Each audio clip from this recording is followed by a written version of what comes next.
Withrow Court was first built in 1931 as the basketball arena. This summer, it will be demolished and many club and recreational sports will be displaced.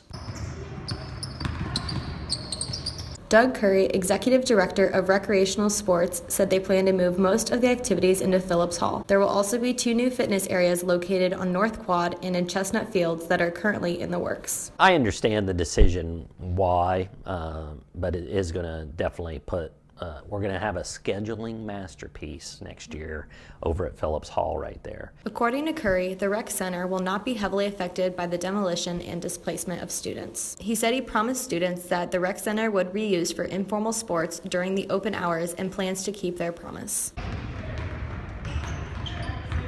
Many club sports teams are worried about the demolition. We need to be supported by the school, and we're traveling across the country to represent Miami, and I think that Miami needs to recognize that and appreciate what not only varsity sports is doing, but what club sports is doing for them as well. The fate of Withrow has been discussed since the rec center opened in 1994. Buildings get to a certain point where it's cheaper to actually take a building down than it is to renovate it.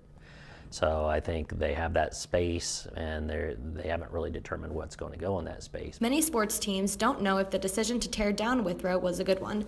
Spurlock said she doesn't think there will be room to put the thousands of affected students. It's not just the rowing team that's going to be affected, it's the boxing team and the club basketball teams, and even the club lacrosse team practices there when it's poor weather out. Although it's unclear how the demolition of Withrow Court will plan out, Miami faculty is hopeful that everyone will find a place and continue their club sport practices.